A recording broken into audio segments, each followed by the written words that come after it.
Bismillahirrahmanirrahim. Assalamualaikum warahmatullahi wabarakatuh. Halo semuanya, kembali lagi di video pembelajaran yang kali ini kita akan membahas tentang Activity Relationship Chart atau yang kita singkat ARC dan Activity Relationship Diagram, yaitu ARD. Nah, buat kalian yang sedang ngerjain LP-nya, tonton video ini sampai habis karena kita akan langsung bahas studi kasus sebagai contoh dari pembuatan ARC dan ARD. Oke, kita masuk ke materi modul 6, yaitu Activity Relationship Chart dan Activity Relationship Diagram. Di modul sebelumnya, pada modul 4, kita sudah menghitung luas area produksi, kayak gudang dan fasilitas pendukung lainnya. Nah, sekarang pertanyaannya adalah, bagaimana sih kita menentukan posisi setiap ruangan itu relatif satu sama lain? Seperti mana yang harus dekat, mana yang boleh jauh, dan mana yang justru harus dipisahkan gitu ya. Nah, jawabannya itu ada di ARC dan ARD, dua alat analisis yang jadi tulang punggung pada modul sekarang. Nah, sebelum kita masuk ke materi, mari kita lihat dulu apa tujuan pembelajaran kita di modul ini. Ada 4 tujuan utama. Yang pertama, memahami konsep dan fungsi ARC dalam perencanaan layout. Kita harus tahu kenapa ARC dibuat, bukan hanya bagaimana membuatnya. Nah, yang kedua, itu ada mampu membuat ARC dengan menentukan derajat kedekatan dan alasan antar departemennya. Nah, ini adalah skill praktis yang akan langsung kalian terapkan di lembar kerja. Yang ketiga, ada memahami ARD sebagai visualisasi spasial dari ARC, di mana ARC itu masih abstrak, dan ARD yang mengubahnya menjadi gambaran posisi nyata. Dan yang keempat, kita mampu menganalisis hubungan antar fasilitas UMKM dan memberikan rekomendasi layout yang sesuai. Nah, ini adalah output akhir yang akan kalian presentasikan. Oke, kita lanjut ke slide selanjutnya, yaitu Activity Relationship Chart atau ARC, di mana adalah peta hubungan aktivitas antar departemen atau area kerja dalam suatu fasilitas. Lebih gampangnya gini deh, bayangin kalian punya 9 ruangan di sebuah UMKM. Nah, pertanyaannya, ruangan mana yang harus dekat satu sama lain? Ruangan mana yang tidak perlu dekat? Dan ruangan mana yang justru berbahaya kalau berdekatan? Kayak misalnya ruangan si mesinnya panas, nah itu ruangannya jangan deket sama apa tuh? Nah, kayak gitu. Misalnya kayak WC kan apa ya, bau pesing atau gimana, jangan dekat sama produksi. Kalau misalnya produksinya tuh makanan, nah kayak gitu, teman-teman. Nah, ARC ini adalah alat untuk menjawab pertanyaan-pertanyaan itu secara sistematis dan terstruktur, bukan hanya berdasarkan feeling. Kayak gini nih. Dimana misalnya yang pertama nih, urutan kerja. Kita tuh bisa menentukan urutan departemen berdasarkan alur kerja.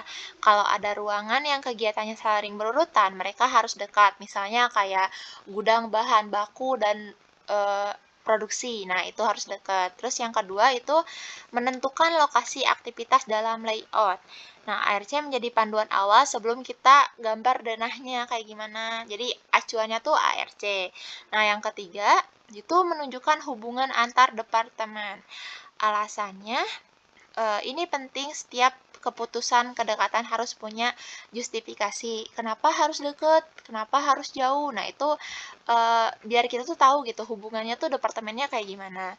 Dan yang keempat, itu menjadi fondasi untuk menyusun AAD atau Area Allocation Diagram di modul 7 nanti. Lanjut, ini adalah slide yang paling penting dan paling sering diuji. Harap diperhatikan baik-baik ya teman-teman, di mana ARC itu menggunakan 6 kode huruf untuk merepresentasikan tingkat kepentingan kedekatan antar departemennya. Mari kita bahas satu persatu. Di mana untuk kode A, yaitu warna merah, artinya mutlak didekatkan atau absolutely necessary. Ini adalah prioritas tertinggi dua departemen dengan kode A harus bersebelahan, tidak ada toleransi. Contohnya, ruang produksi dengan gudang bahan baku sangat tidak efisien kalau jauh karena operator harus bolak-balik jarak jauh. Ini bisa mempengaruhi OMH ya teman-teman. Terus ada yang E, itu warna kuning. Artinya, sangat penting didekatkan. Kalau A adalah wajib, maka E adalah sangat disarankan.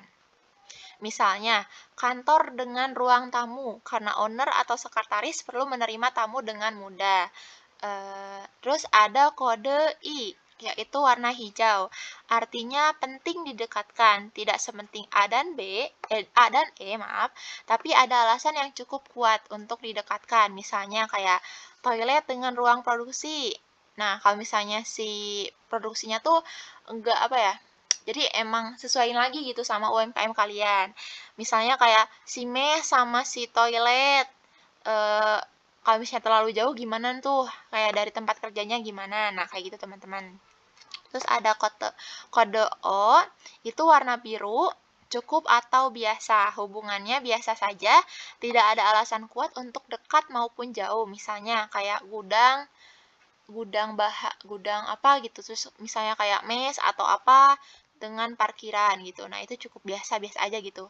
Nah, terus ada U, itu adalah warna putih, tidak penting. Tidak ada hubungan yang signifikan antara dua departemen itu. Misalnya kayak kantor dan gudang bahan baku misalnya. Secara alur kerja tidak ada keterkaitan langsung. Dan E, itu adalah warna coklat, tidak dikehendaki berdekatan. Nah, misalnya kayak dua departemen dengan kode X harus dipisahkan. Misalnya tuh kayak ruang produksi dengan ruang tamu. Nah, secara kalau misalnya ya mesinnya tuh bising atau bau dari produksi kan akan mengganggu kenyamanan tamu ya. Jadi lebih baik dijauhkan gitu. Jadi kalau diringkas, A dan E itu didekatkan, U bebas, X adalah dijauhkan gitu. Kode I dan O ada di tengah-tengah. Nah, lanjut. Setelah menentukan derajat kedekatan, kita juga harus menuliskan alasannya. Inilah yang disebut kode alasan atau reason kode. Di mana ada 10 kode alasan standar yang biasanya digunakan. Nah, seperti kode yang pertama, menggunakan catatan atau record yang sama. Misalnya, dua departemen yang sama-sama butuh akses ke arsip atau database yang sama. Terus ada yang kode kedua, itu menggunakan personil atau SDM yang sama. Misalnya, satu orang yang bekerja di dua departemen sekaligus. Misalnya kayak seorang admin yang nge-handle dua bagian gitu. Nah, itu kodenya 2. Terus ada kode 3, yaitu memakai ruangan yang sama. Misalnya kayak dua aktivitas yang dilakukan di satu ruangan yang sama.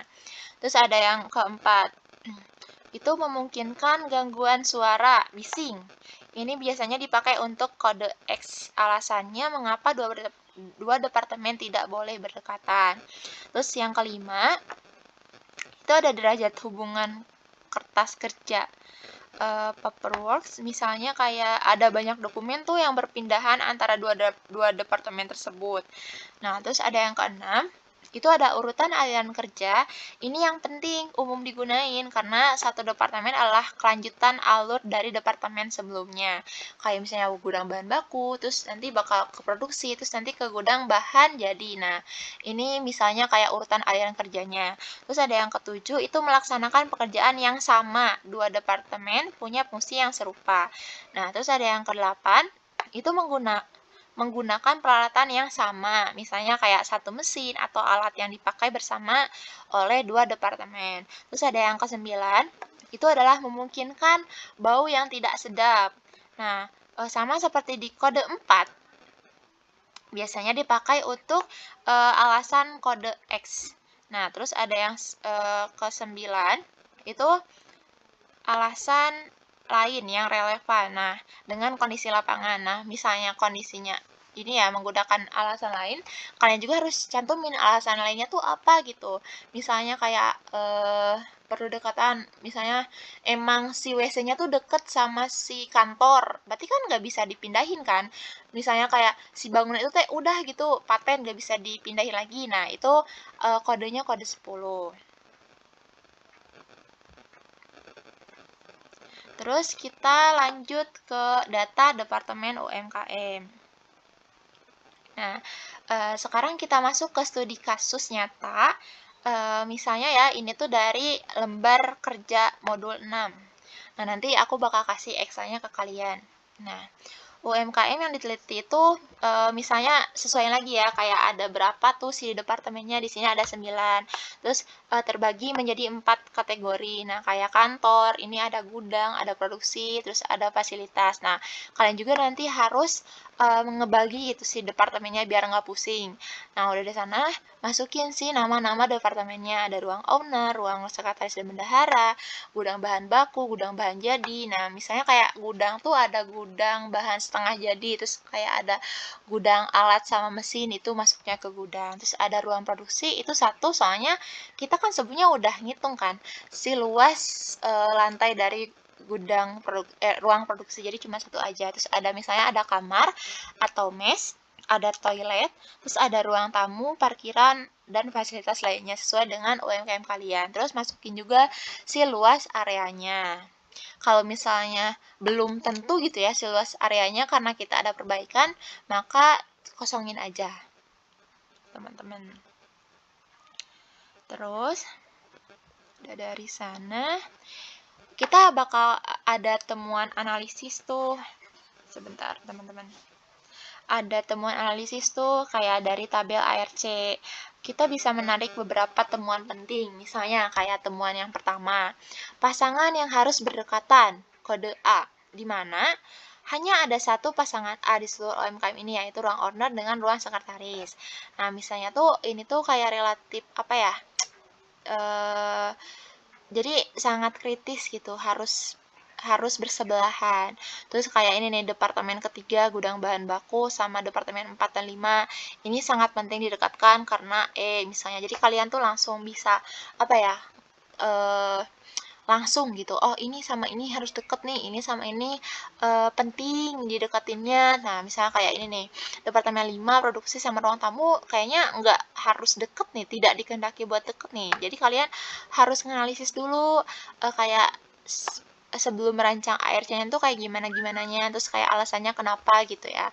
Nah, kalau misalnya udah kayak gitu, kalian bikin diagram ARC-nya kayak gini, teman-teman. Kayak kantor ini kan ada ruang owner sama ruangan sekretaris dan bendahara. Nah, terus ada gudang.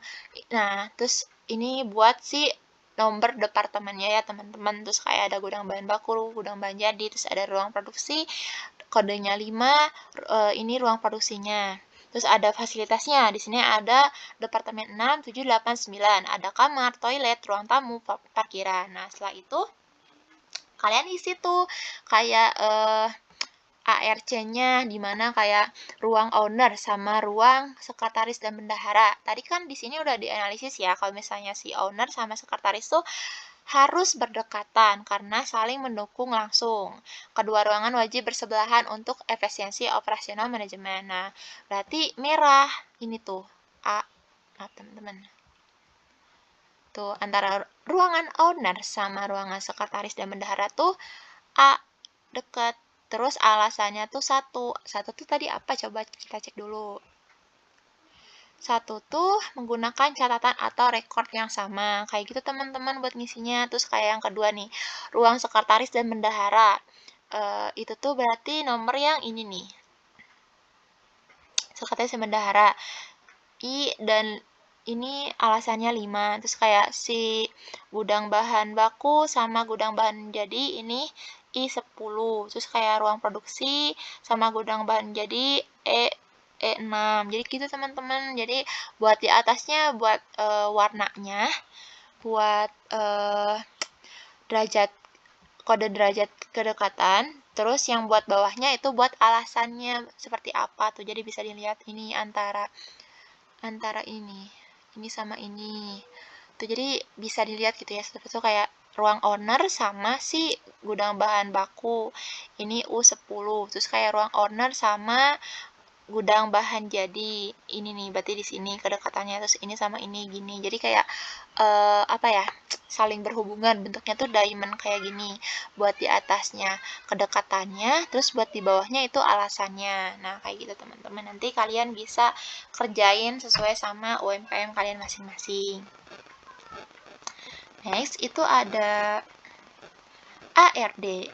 Nah, kita sudah selesai ya untuk membahas ARC. Sekarang kita masuk ke ARD. ARD adalah Activity Relationship Diagram atau bisa suatu tahapan selanjutnya setelah ARC selesai disusun. Nah, kalau misalnya ARC menjawab pertanyaan seberapa penting kedekatan antar departemen, maka ARD menjawab pertanyaan di mana posisi masing-masing departemen relatif terhadap yang lainnya. Nah, perhatikan alur yang ada di slide ini. Kita mulai dari ARC yang sudah kita buat. Dari ARC, kita buat ARD sebagai diagram posisi relatif. Nah, dari ARD kita buat AAD atau area allocation diagram yang sudah memperhitungkan luas masing-masing departemen. Terus dan output akhirnya adalah template layout, dana fasilitas yang siap jadi implementasi dari UMKM kalian masing-masing. Jadi ARD itu ada di tengah-tengah proses. Proses bukan denah final gitu ya teman-teman. Jadi bukan juga ARC yang masih abstrak. ARD adalah jembatan antara analisis dan gambar nyata. Satu hal penting yaitu ARD dibuat menggunakan Microsoft Visio biasanya. Terus untuk menghasilkan ARD yang rapi dan terstandarisasi. Nah, ini ada data luas dan derajat kedekatan. Nanti kalian bisa masukin juga ya, kayak nomor, terus kayak si nama departemennya, terus ada luasnya berapa, proporsi areanya berapa persen. Nanti aku bagiin Excelnya ke kalian. Terus, nah ini hasil dari ARC yang bakal dipakai untuk pembuatan ARD. Jadi, analisis derajat kedekatan ini tuh hasil dari sini, teman-teman. Dari ini nih. Ini kan nggak ada ya warnanya merah satu, terus ini yang hijau, terus ini yang biru. Nah, nanti kalian rancang bikin tabelnya, analisis derajat kedekatannya dari hasil ARC-nya tuh kayak ini nih merah, ini warna oranye, ini hijau. Nanti kalian masukin gitu. Apa sih? Masuknya kemana si departemen ini tuh? Biar kita bisa tahu, biar bisa lihat gitu yang mana yang emang wajib dideketin atau gimana-gimananya. Nah, dari sana kita lanjut ke langkah pembuatan ARD. Nah, ada 5 langkah yang harus kalian ikuti. Yang pertama, identifikasi semua pasangan A dan E dari ARC. Ini adalah langkah pertama yang penting, yang paling kritis juga. Kayak tadi buat daftar departemen mana saja yang punya relasi A atau E. Dari studi kasus kita ada 1 dan 2 yang A-nya ya yang tadi, dan beberapa pasangan E yang sudah kita identifikasi sebelumnya. Nah, setelah itu langkah kedua itu adalah tempatkan departemen prioritas. Nah, tempatin departemen yang paling banyak punya relasi A dan E harus jadi inti atau titik pusat ARD. Nah, departemen lain harus ditempatkan mengelilingi sesuai tingkat kepentingannya. Ini nih teman-teman. E kan yang paling banyak ya. O juga paling banyak, tapi kan E yang sangat penting dideketin gitu ya. Penting didekatkan gitu, beda sama A. Berarti ini yang menjadi patokan tengah-tengahnya. Terus yang ketiga itu pertimbangin relasi I dan O. Departemen dengan kode I ditempelkan berdekatan, tapi tidak harus bersebelahan langsung dengan A, karena departemen dengan kode O boleh ditempatkan lebih jauh, teman-teman. Terus yang keempat, yaitu hindari pasangan X, di mana departemen dengan hubungan X tidak dikehendaki harus dipisahkan sejauh mungkin dari layout ARD. Ini adalah contoh constraint keras dalam perancangan si ARD-nya. Nah, terus yang kelima, itu adalah pembuatan ARD dari Microsoft Visio. Nah, di mana itu tuh representasikan tiap departemen sebagai blok atau node, hubungkan dengan garis sesuai kode warna ARC. ARD bukan denah akhir. Ini adalah diagram relasi posisional. Nah, ini adalah contoh visualisasi ARD dari departemen yang sudah kita buat. Nah, kayak gini teman-teman. Nah, ini tuh hasil dari ARC yang menjadi gambaran posisi relatif yang disarankan untuk kita membuat denah layout. Tuh. Mana ya? Ini yang sebentar teman-teman, loading.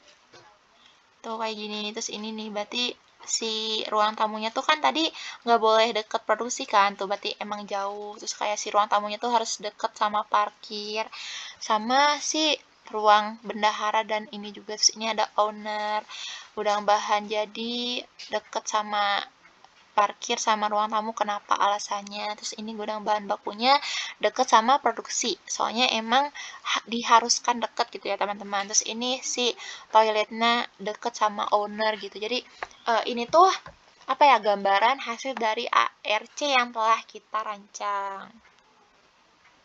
Nah, baik, kita sampai di bagian akhir dari video modul 6 ini.